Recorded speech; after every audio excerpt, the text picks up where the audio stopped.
Hello guys. चलिए आज हम डिस्कस करते हैं निफ्टी ऑटो के ऊपर। ये निफ्टी का एक सेक्टर एनालिसिस है एंड आज हम डिस्कस करने वाले हैं इसका मीनिंग, इसके अंदर कौन से स्टॉक्स है, देन इसका फंडामेंटल व्यू क्या है, टेक्निकल व्यू क्या है एंड हमें क्या एक्शन लेना चाहिए सेक्टर स्पेसिफिक।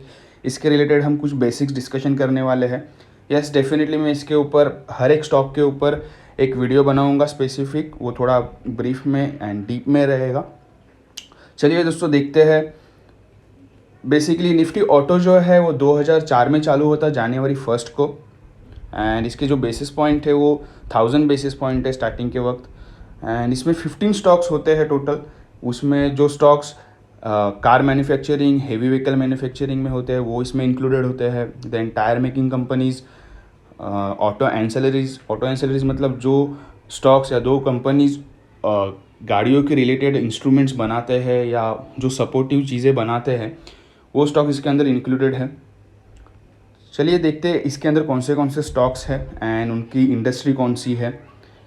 अमर राजा बैटरीज बैटरीज बनाती है। Then Apollo tyre making company है। अशोक लेलैंड कमर्शियल व्हीकल में है, जो बड़े गाड़ियाँ बनाती है, ट्रक्स बनाती है, बसेस बनाती है। Bajaj auto motorcycle, then commercial vehicle and cars में भी है Bajaj auto. Then Bharat forge, ये अगेन एक कह सकते हैं कि ऑटो एंसिलरी है। बॉश लिमिटेड है, ये ऑटोमेटिव टेक्नोलॉजीज बनाती है जो ऑटो सेक्टर्स में कह सकते हैं कि टेक्नोलॉजी रिलेटेड मीन्स जो ऑटोमेटिक कार्स होते हैं या जो भी सर्किट्स होते हैं ये इसमें मास्टर है। देन आयशा मोटर सब जो जानते हैं, रॉयल एनफील्ड। देन ये स्टॉक जो है ये कंपनी जो है ये हेवी व्हीकल्स भी बनाती है, ट्रक्स में भी काम है इसका।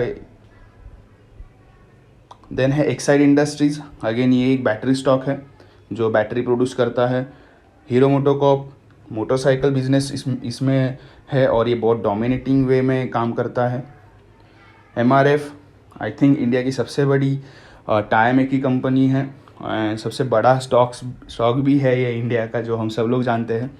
Mahindra and Mahindra car manufacturing, then heavy vehicle में भी है, अगेन ट्रैक्टर में भी है महिंद्रा। मारुति सुजुकी जो है वो इसके मल्टीपल बिजनेसेस है, कह सकते हैं कि कार मेकिंग में भी है। देन सॉर्ट ऑफ कह सकते हैं कि मोटरसाइकिल में भी इसका एक्सपोजर है। Then financing, motor vehicle financing में भी ये एक्सपोजर रखता है। देन आता है मदरसन सुमी, ऑटो एंसिलरी है। ये बहुत ही बड़े बड़े कंपनियों को अपने पार्ट्स है वो पार्ट से सपोर्ट करता है। एक्सपोर्ट में भी है ये ऑटो एंसिलरीज के, जैसे कि इसके जो कुछ रिसेंट क्लाइंट मैंने देखे हैं वो ऑडी, BMW इसके इस लेवल के इसके क्लाइंट्स हैं। TVS motor 2 wheeler and 3 wheeler, जो उसको हम रिक्शा भी कहते हैं, ये प्रोड्यूस करता है।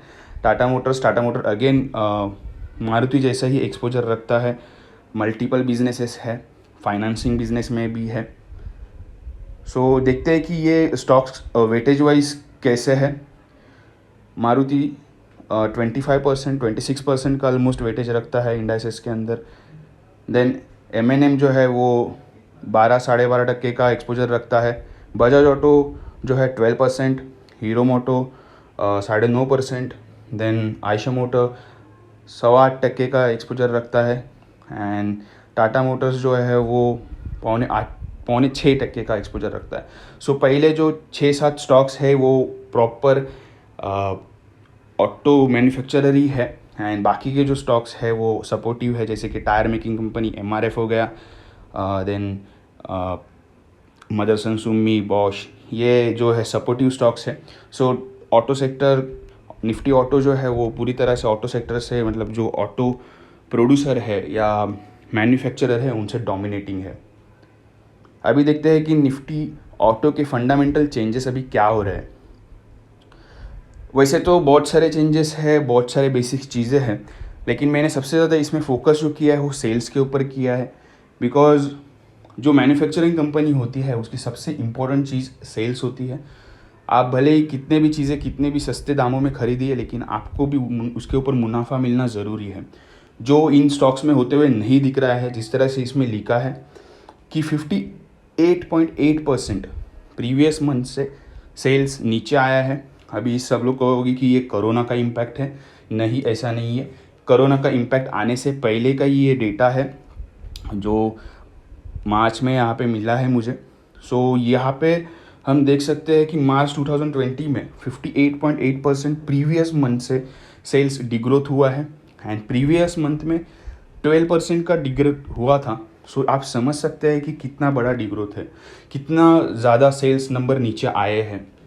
सो हमें ये समझने वाली बात है कि ये जो क्वार्टर रहने वाला है बहुत ही ज़्यादा प्रेशर में रहने वाला है। अभी हम देखते हैं कि ये क्या क्या चेंजेस हुए हैं। सो इसमें जो पहला जो यहाँ पे बार है जिसमें मुझे दिख रहा है कि जो लास्ट जो सेल्स है 58.8% से नीचे आया है। प्रीवियस जो था वो 11.1% था। एंड समझने वाली बात ये है, जब से ये इंडेक्स चालू है तो सबसे ज़्यादा अगर सेल्स का भी गिरा है तो इस मार्च महीने में 2020 के मार्च महीने में गिरा है। यूनिट परसेंटेज वाइज अगर हम देखें मंथली बेसिस पे तो बहुत ही खस्ता हालत में है ये सेक्टर। अभी थोड़ा मार्केट ऊपर आ रहा है, इसकी वजह से ये स्टॉक भी थोड़े परफॉर्म कर रहे हैं, लेकिन ये एक शॉर्टिंग अपॉर्चुनिटी ही है। मोटर व्हीकल सेल्स अगर देखें तो कंटिन्यू बेसिस पे नीचे आया है।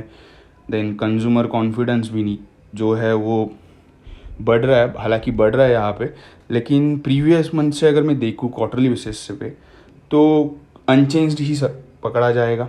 देन ऑल जो अदर जो है कमर्शियल व्हीकल्स का सेल्स है, देन पैसेंजर कार्स का जो सेल्स है वो भी यहाँ पे कम होते हुए दिख रहा है। ये चार्ट है जिसके बारे में हम डिस्कस कर रहे थे एंड इसमें भी आप देख सकते हैं कंटिन्यू बेसिस पे सेल्स नीचे ही आ रहा है।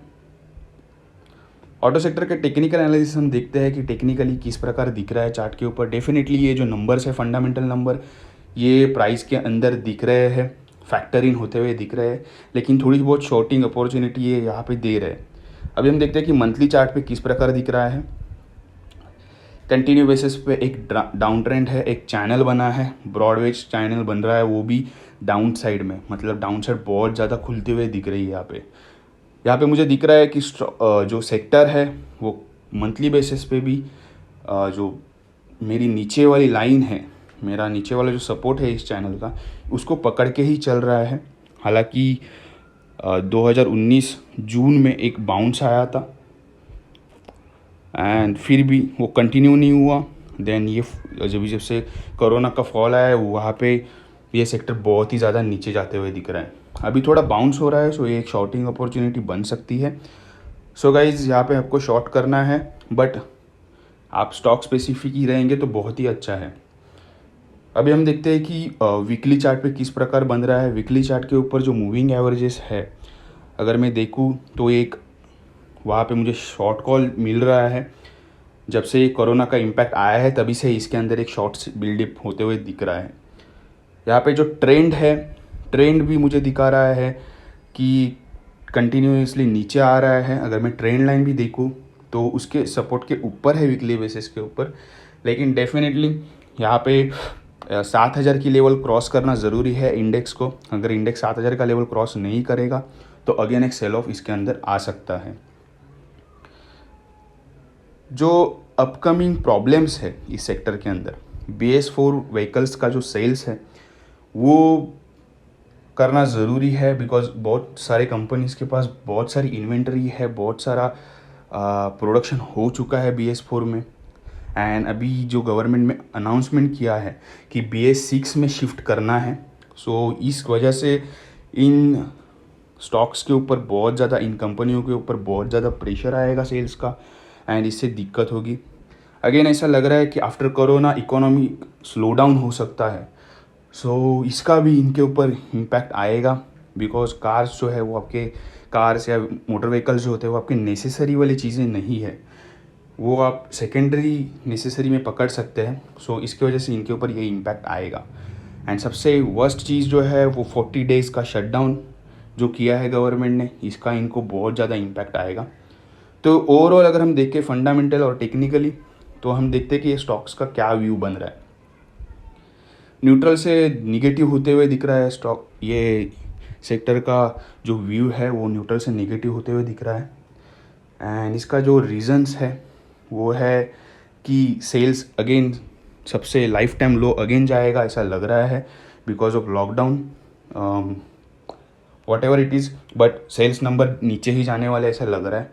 सो ये पहला रीज़न है जो निगेटिव की तरफ इंडिकेशन दे रहा है।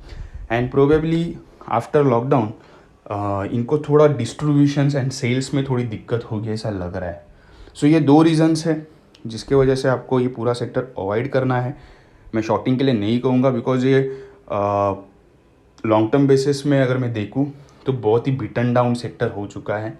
सो अगर यहाँ से भी अगर ये 3,500 तक जाता है अगर सेक्टर स्पेसिफिक, फिर भी आपको इसमें शॉर्टिंग अपॉर्चुनिटीज़ नहीं लेनी चाहिए, आपको वेट करना चाहिए। जब ये वापस बाउंस बैक करेगा तो बहुत अच्छा रिटर्न देगा। Thank you guys, thank you to watching my video. Have a nice trading sessions, enjoy your life, take care.